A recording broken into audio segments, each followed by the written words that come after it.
In an effort to slot another cent in my Dansko Lincoln Penny album, one of my subscribers, Penny Hunter, sold me a couple of boxes from the Northeast.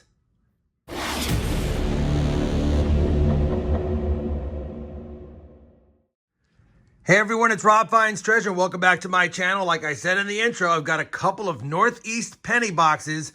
These are from the state of Connecticut, and I want to thank Penny Hunter for allowing me to purchase them. Now, I've got two circulated boxes here. I can tell from the holes in the bottom, and you did a good job of shipping them. They are sealed boxes. I've not opened them yet. This one was taped, but it's actually still sealed. So we've got a couple of boxes to hunt.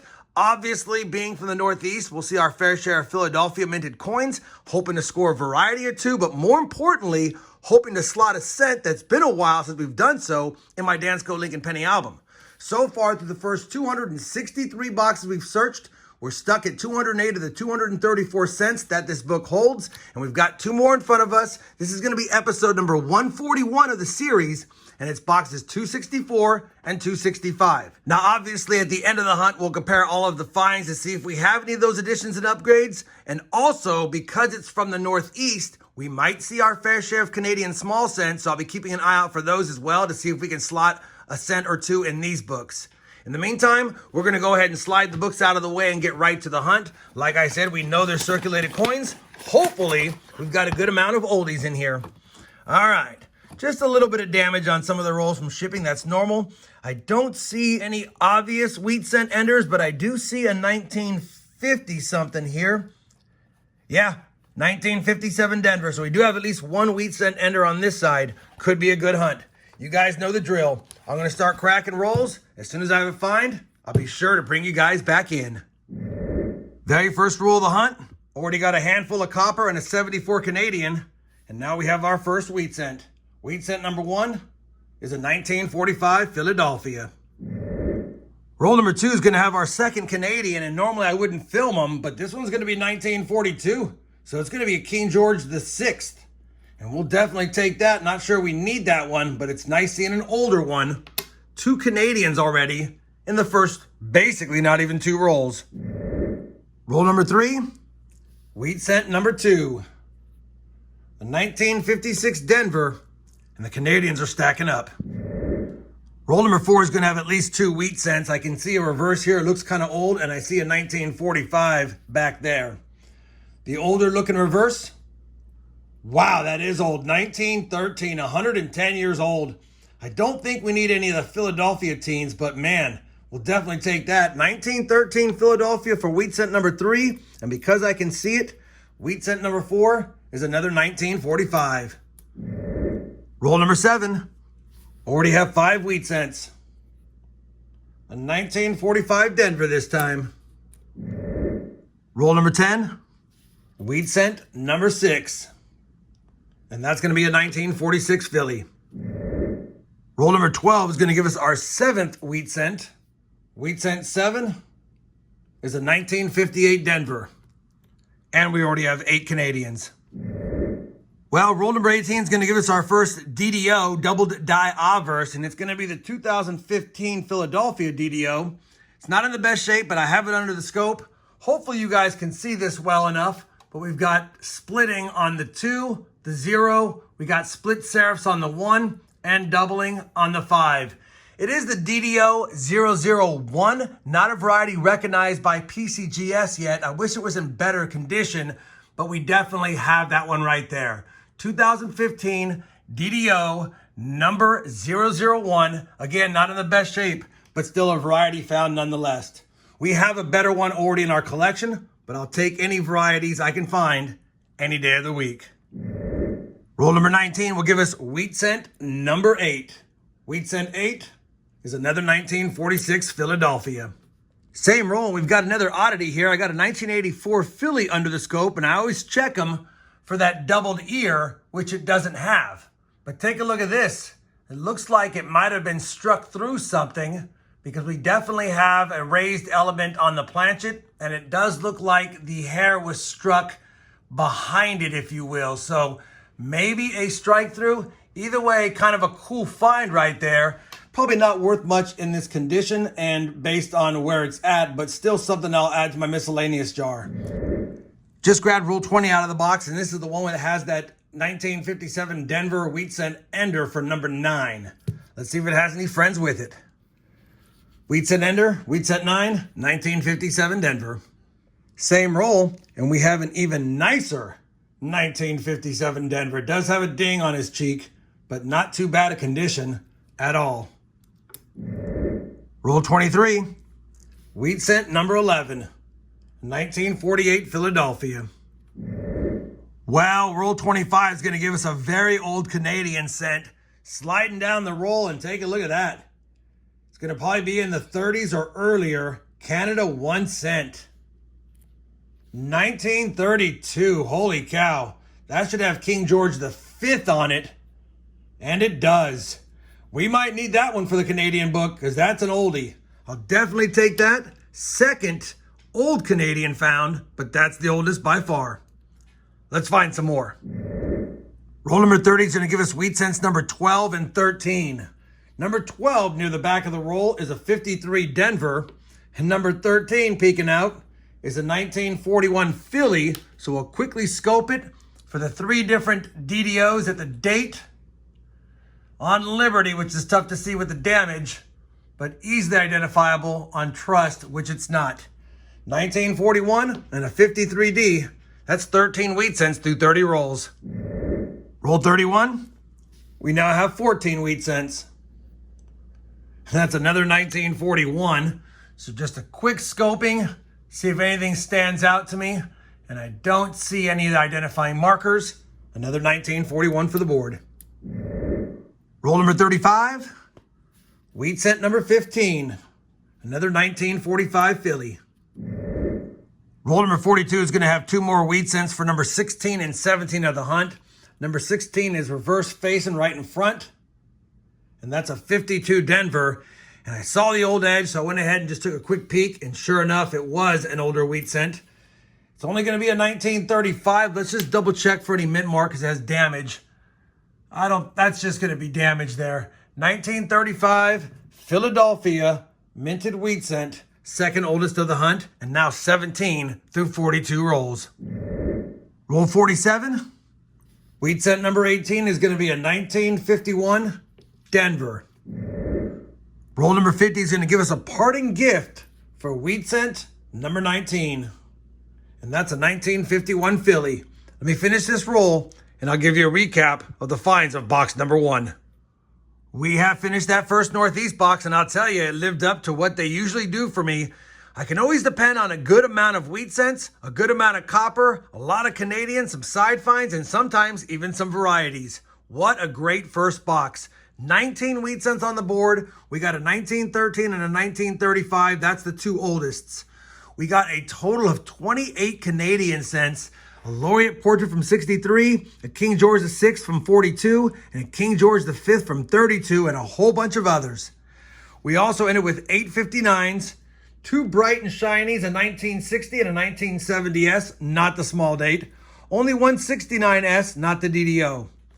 Copper was heavy, 3 pounds, 11 ounces in the first box.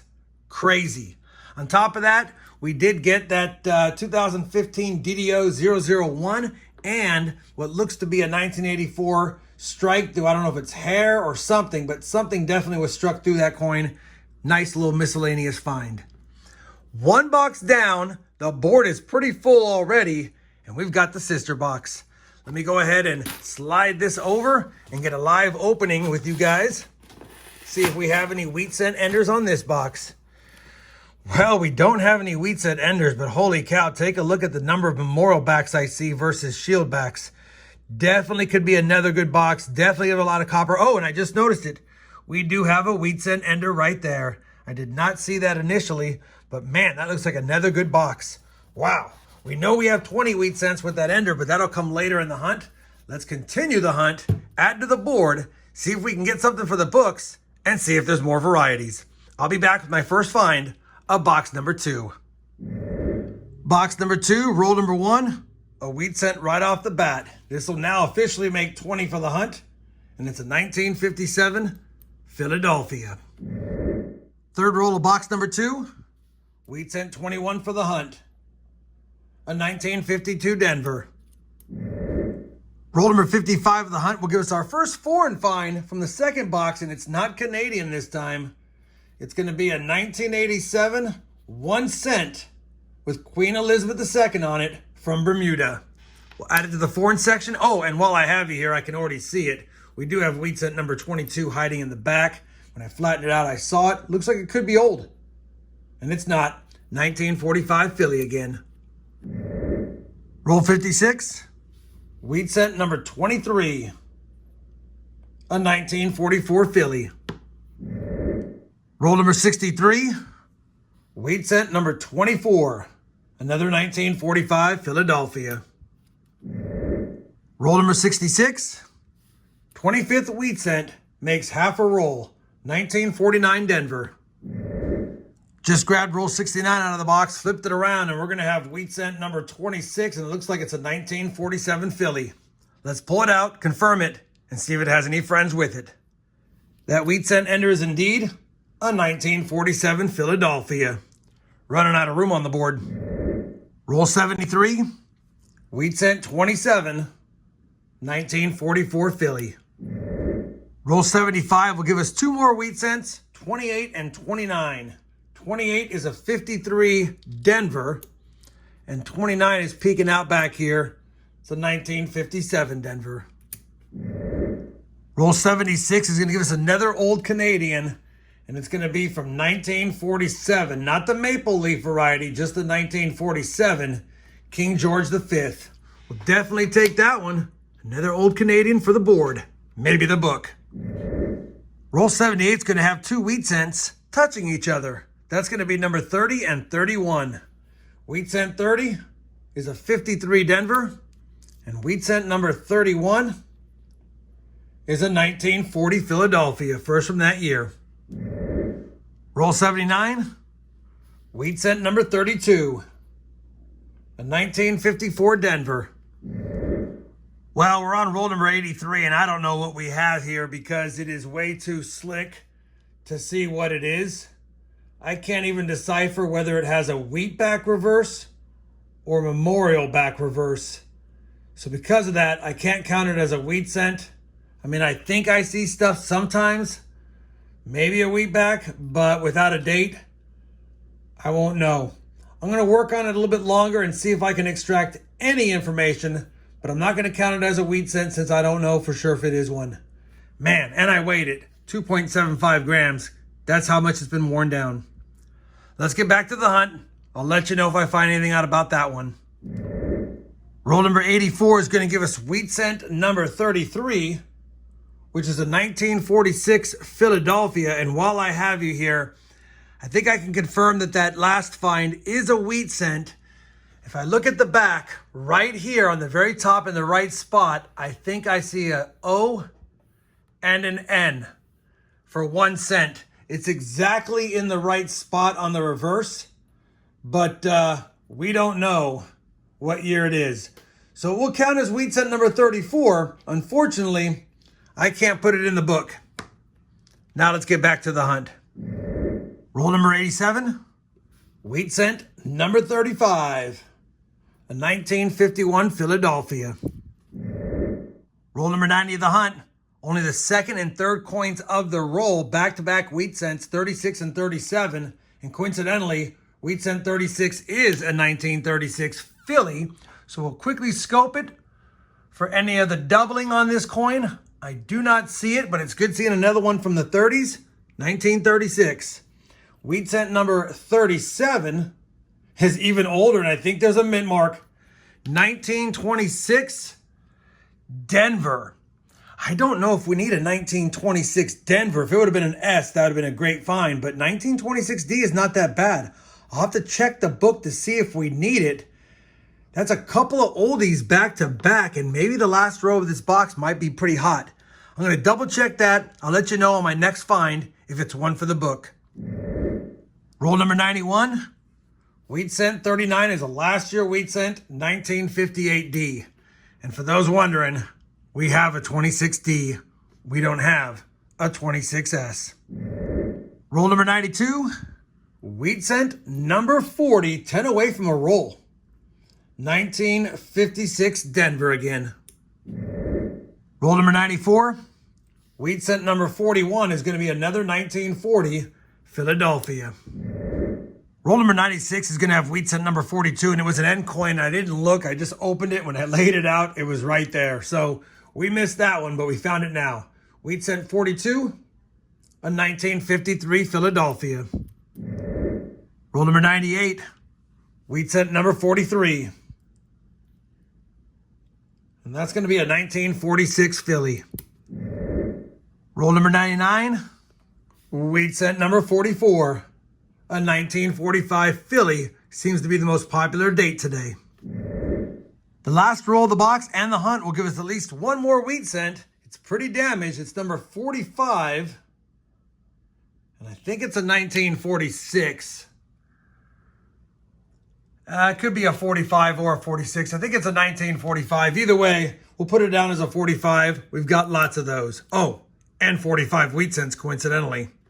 Let's finish this roll. I'll be back with a recap unless I find something else. Well, we finished that 2-box hunt, and that took quite some time, nearly 5 hours to hunt 2 Northeast boxes because you're scoping so many coins. That being said, I can't go by without scoping the coins because you never know if you'll get varieties, and we did at least get one variety in the hunt, 2015 DDO. I thought for sure we might find one of the 98 or 2000 wide AMs, but we didn't. We also had that struck through coin as well. Not in the best condition as far as value, but still something kind of cool. The total wheat cent take for 2 boxes was 45 in total, almost a full roll of wheat cents in a 2-box hunt. Definitely a fun hunt to go through. That being said, we only had 5 below 1940. Well, I'm guessing this is below 1940. One that we can't make out a date on, so it's really, you're not going to do us any good there. But we got a 1913, a 26D, a 35P, and a 36P. I'll take them. Good seeing the oldies.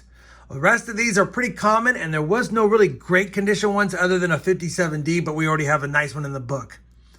Canadians made a run to beat the wheat cents. 45 Wheaties, 39 Canadian cents, most of them in the first box, but we got 2 King George VI, 1 King George V, and a laureate portrait from 1963. We also got that Bermuda 1 cent. As far as 1959s, when you have a lot of copper, you have a lot of those. We got 13, 1 in decent shape. 3 nicer copper cents. You've seen 2 of them already, a 60 and a 66. Not the DDO or the DDR, and then a nice 1970S. We also had 169S for the hunt.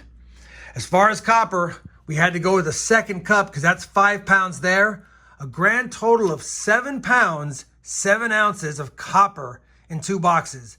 I think the first box was 3 pounds, 11 ounces, so pretty much 3 pounds, almost 11 ounces in the second box. I want to thank Penny Hunter for doing this trade with me. Definitely had a lot of fun going through these 2 Northeast boxes. And even though I don't think we're going to have anything for the books, let me go ahead and double check them to see if we do. And I'll be back with a look at the books and some final thoughts on this great 2-box hunt. We have gone through all of today's finds and compared it to both sets of albums. And even though we didn't slot any cents in the Dansko Lincoln Penny album, we were able to upgrade the 1913 and the 1926 Denver. The 1913 that we had in there was barely legible, and the 1913 we have in there now is much better. And then, of course, the 1926 Denver was decent, but the 1926 Denver we have in there now was better. So 2 upgrades to the Dansko Lincoln Penny album, and now after 265 boxes, we're still stuck at 208, but a lot of finds today, and 2 upgrades this late in the game makes me happy. We had a lot of success on the Canadian album. What do you expect with 39 Canadian cents found? We added 3, so now we have 65 of the 115 found through 79 boxes worth of finds. We added the 1932, the 1947, and the 2003 uncrowned Queen Elizabeth II. There is the 1932. Here is the 1947. It's not the maple leaf. And then the 2003 uncrowned right there. We also upgraded 4 coins, the 42, 67, 77, and 79. There's the 42 from today's hunt. The 67 is right here, the bird scent, pretty nice patina on it. The 1977 is here, almost red. and the 1979 is here, almost red. So I'll definitely take those additions and upgrades to this Canadian small cent albums. That was a productive hunt, like I said. I know we didn't add anything to the Lincoln Cent album, but guys, it's getting tough to do so with what we have left, but we're going to keep on going as long as we can to see how many more we can get down the road. I'll definitely take more Northeast boxes because those are fun to hunt. Hopefully you guys enjoyed this 2-box hunt as much as I did. If you did, I'd appreciate that thumbs up. And as always, everyone, happy hunting and thanks for watching.